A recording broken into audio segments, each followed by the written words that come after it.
욥기 15장 17절부터 마지막 35절까지. 욥기 15장 17절부터 35절 마지막 절까지 말씀을 받겠습니다. 내가 내게 보이리니 내게서 들으라. 내가 본 것을 설명하리라.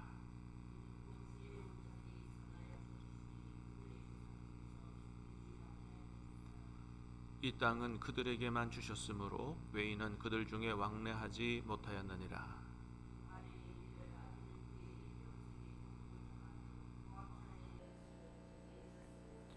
그의 귀에는 무서운 소리가 들리고 그가 평안할 때에 멸망시키는 자가 그에게 이르리니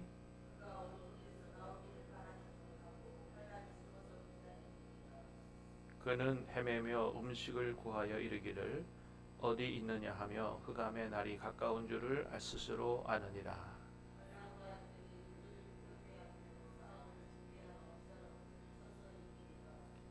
이는 그의 손을 들어 하나님을 대적하며 교만하여 전능자에게 힘을 과시하였음이니라. 그의 얼굴에는 살이 찌고 허리에는 기름이 엉기었고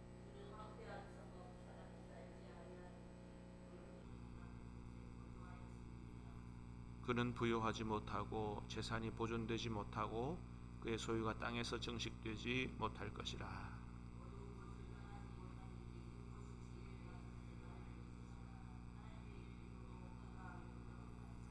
그가 스스로 속아 허무한 것을 믿지 아니할 것은 허무한 것이 그의 보응이 될 것임이라.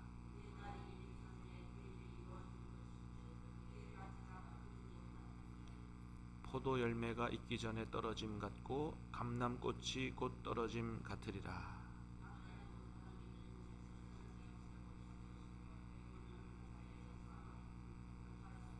같이 읽습니다. 그들은 재난을 잉태하고 죄악을 낳으며 그들의 뱃속에 속임을 준비하느니라. 아멘. 자, 오늘 말씀은 어제 이어서 욥의 친구 엘리바스의 두 번째 충고에 계속되는 부분입니다. 자, 17절 18절 두 절을 같이 보겠습니다. 시작. 내가 내게 보이리니 내게서 들으라. 내가 본 것을 설명하리라. 이는 곧 지혜로운 자들이 전하여 준 것이니 그들의 조상에게서 숨기지 아니하였느니라. 자, 내가 내게 보이리니 내게서 들으라. 내가 본 것을 설명하리라. 이건 뭐냐 하면 18절에 보니까 이는 곧 지혜로운 자들이 전하여 준 것이다. 자, 어제는 욥의 친구가 욥을 충고하는 근거로 내 말 들으라고 무슨 근거를 들었냐 하면 나이가 많다. 내가 머리가 휘어져 있고 나이가 많고 평생 동안 배우고 듣고 경험하고 쌓아온 지식으로 충고하니 잘 들어라. 오늘 충고의 근거는 옛날 그 조상들, 지혜로운 조상들에게로부터 배워왔던 그런 아주 권위 있는 지혜의 전통을 가지고 내가 권면할 테니 내게서 들으라. 그래서 17절에 보니까 그랬어요. 거기서는 내가 본 것을 설명하리라 그랬고 18절에 보니까 이는 그것은 곧 지혜로운 자들이 전하여 준 것이다. 사실 말이 좀 안 되는 것 같죠. 17절에서는 본 것 얘기한다고 그러고 18절에서는 지혜자들의 전통에서 배운 걸 얘기한다 그러니까 좀 안 맞는 얘기 같잖아요. 따로따로 하는 얘기가 아니거든요. 이는 이라고 했으니까. 근데 이게 이제 내게서 들으라. 내가 본 것을 설명하리라 라고 하는 이런 문구의 이 히브리어를 보면요, 그 옛날에 사람들이 아랫사람이나 이렇게 그 학생들을 가르칠 때에 권위 있는 선생님들이 썼던 관용적인 표현이라 그래요. 이게 꼭 내가 이렇게 본 거를 설명하는 게 아니고 그만큼 확실하니 내게서 잘 배워라 이런 뜻으로 이제 근데 내가 지금 가르치는 너에게 얘기해 주는 게 아주 확실한 것이니 잘 들으라. 확실한 근거가 뭐예요? 지혜자들에게서 배운 전통 갖고 내가 전통의 지식과 지혜를 가지고 내가 얘기할 테니까 잘 들어라. 그래서 17절 18절의 얘기가 같은 얘기예요. 17절의 얘기는 그만큼 확실하다. 18절은 그 근거는 지혜자들의 전통에서 근거한 거다. 이렇게 얘기하는 거죠. 자, 그게 뭐냐? 그게 뭐냐? 자, 그 내용이 20절부터 이제 쭉 나와요. 25절까지 한번 읽어보겠습니다. 지혜자들에게서 배운 전통이에요. 시작. 그 말에 이르기를 악인은 그의 일평생의 고통을 정해졌으므로 그의 귀에는 무서운 소리가 들리고 그가 평안할 때 멸망시키는 자가 그에게 이르리니 그가 어두운 데서 나오기를 바라지 못하고 칼날이 숨어서 기다리느니라. 그는 헤매며 음식을 구하여 이르기를 어디 있느냐 하며 흑암의 날이 가까운 줄을 스스로 아느니라. 환난과 역경이 그를 두렵게 하며 싸움을 준비한 왕처럼 그를 쳐서 이기리라. 이는 그의 손을 들어 하나님을 대적하며 교만하여 전능자에게 힘을 과시하였음이니라. 아멘. 한마디로 말하면 뭐냐면 인과 응보의 법칙을 얘기하는 거예요. 계속해서 말씀드리지만 뭐냐면 네가 지금 이렇게 어려움을 당하고 고난을 당하는 거는 네가 하나님 앞에 뭔가 잘못하고 죄를 졌고 그렇기 때문에 하나님 앞에 징계를 받는 거다. 악인은 특별히 교만하여 하나님께 막 대드는 사람은 반드시 하나님 앞에 징계를 당하고 고난을 당하고 이런 어려움을 당하게 된다 하는 이야기들을 얘기하는 거예요. 근데 그게 자기 생각이 아니고 뭐라고요? 옛날서부터 지혜 있는 자들이 전해준 그런 전통 있는 지식이다. 이거는 확고부동한 거다.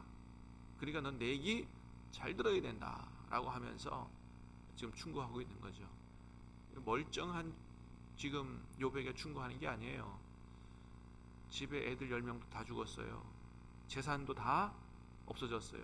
머리부터 발끝까지 만신창이가 된 그런 엄청난 고난을 당하는 욥에게 친구들이 뭐 좀 난 사실 죄 없어 라고 좀 이렇게 항변하려고 그러면 그걸 가지고 막 그냥 말로 때려잡는 거죠. 말로 때려잡는 거.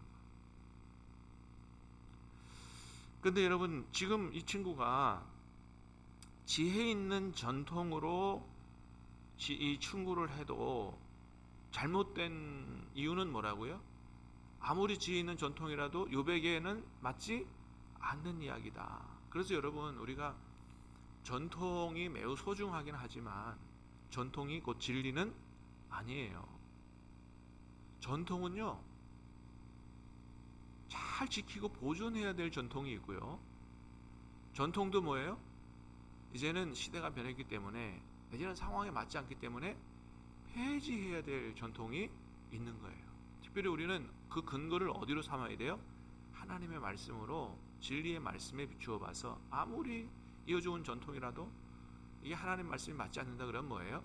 폐지해야 되는 거예요.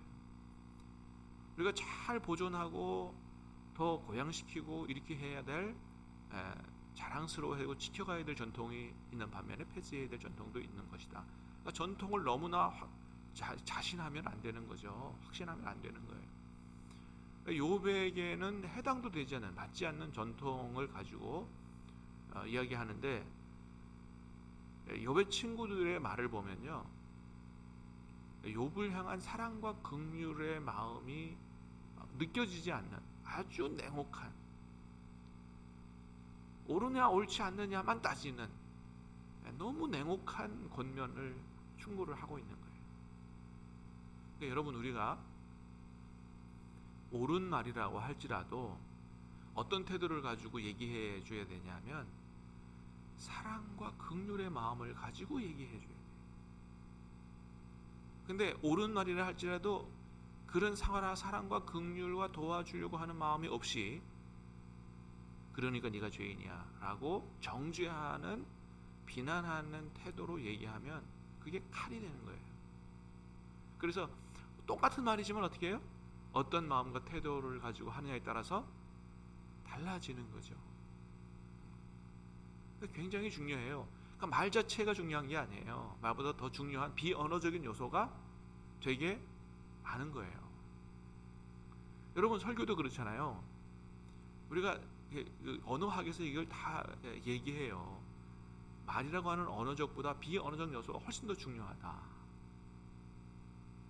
여러분 설교도 똑같은 내용이지만 제가 여러분 얼굴 한 번도 안 보고 원고만 고개 숙이고 원고만 보고 계속 얘기하면 여러분 그게 제대로 들리겠어요?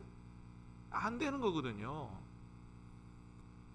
그러니까 어떻게 해요? 여러분에게 눈도 맞추고, 때로는 손짓도 하고, 때로는 좀 숨도 쉬어가면서 이렇게 얘기해야 이게 되는 거거든요. 그러니까 똑같은 얘기라고 똑같은 게 아니에요. 어떤 태도를 가지고 하느냐에 따라서 다른 거죠. 똑같은 얘기라도 이 좀 잔잔한 목소리를 전하는 거하고 막 그냥 야단치듯이 그죠? 그렇게 전하는 거하고 다 다른 거예요 이게. 근데 욥의 친구들의 말은 뭐예요? 욥을 긍휼히 여기고 불쌍히 여기고 사랑하고 도와주려는 마음이 없이 네가 그러니까 잘못해서 하나님 앞에 징벌을 받는 거라고 아주 그 냉엄한 혹독한 칼처럼 채찍처럼 그렇게 얘기하고 있다는 게 너무 안타까운 거죠. 요즘에 미국에서 굉장히 그 아주 존경받는 아주 유명세를 타고 있는 판사 한 분 계세요. 가끔 이렇게 여러분 뭐 유튜브라든지 이런 거 보면 보실 수 있을 텐데 이름은 잘 기억이 안 나요. 근데 그분이 왜 존경을 받냐면 판결을 존경받게 하는 거예요. 똑같은 법을 가지고 하는데 어떻게 하냐면은 예를 들면 주로 이제 그분이 이제 연세가 많은 이제 은퇴 직전의 판사이기 때문에 주로 교통법규를 어겨가지고 즉심으로 오는 그런 사람들을 판결을 해요. 그러면 이제 걸려가지고 왔잖아요. 그러면 교통법규를 어겼으면 왜 어겼는지를 먼저 들어봐요. 그러면 자기 사정이 있을 거 아니에요. 제가요 애가 갑자기 너무 아파가지고 빨리 병원을 가느라고 막 그렇게 그냥 가다 보니까 신호를 어기고 속도를 위반하고 뭐 그렇게 했습니다. 그러면 이미 이제 이분은 이 사람이 그럴 수밖에 없는 상황이 있었구나 참작을 하고 용서해줄 마음을 갖고 있는 거예요. 애를 불러냅니다.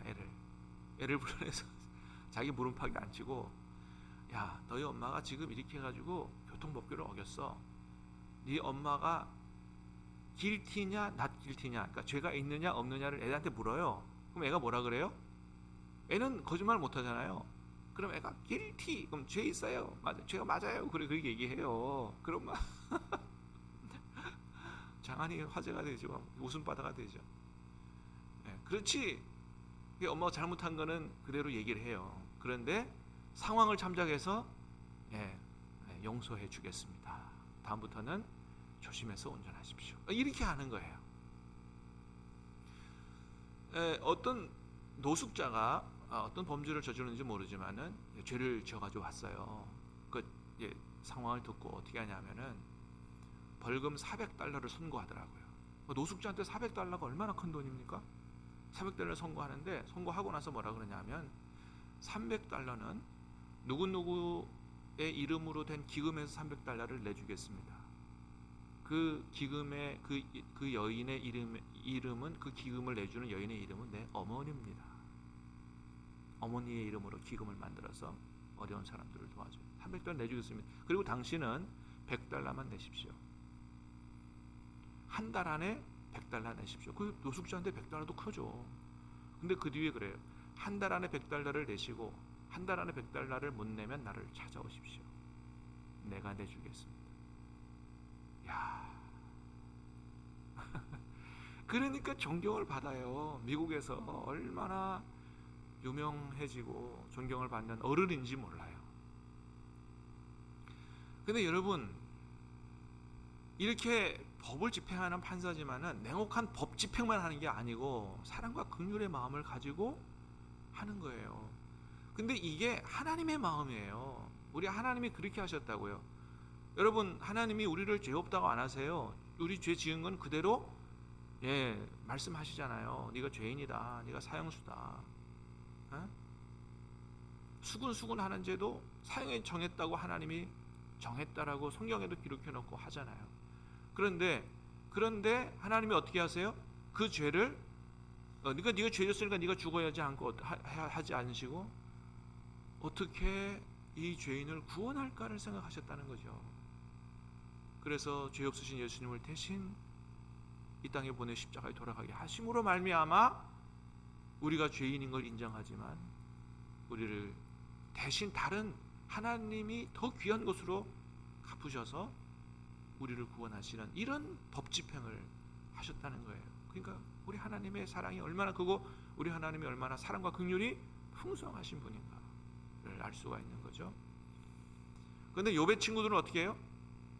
자기들이 가지고 있고 경험한 이런 규칙과 규범 이런 걸 가지고 어떻게 하면 네가 잘못했고 이것만 지금 얘기하고 있고 어떻게 하면 친구를 도와줄까? 재산도 다 날라갔으니 뭘 먹고 살까? 자식들을 다 있으면 얼마나 마음이 아플까? 이런 생각을 가지고 위로하고 격려하고 도와줄 생각을 별로 안 하고 있다는데 욥의 친구들의 문제가 있다는 것입니다. 옳으냐 안 옳으냐 이것도 중요해요. 그러나 더 중요한 건 뭐라고요? 사랑과 긍휼의 마음. 이게 하나님의 마음이다. 저와 여러분 안에 이런 마음을 가지고 살아갈 수 있게 되기를 주님의 이름으로 축복합니다. 기도하겠습니다.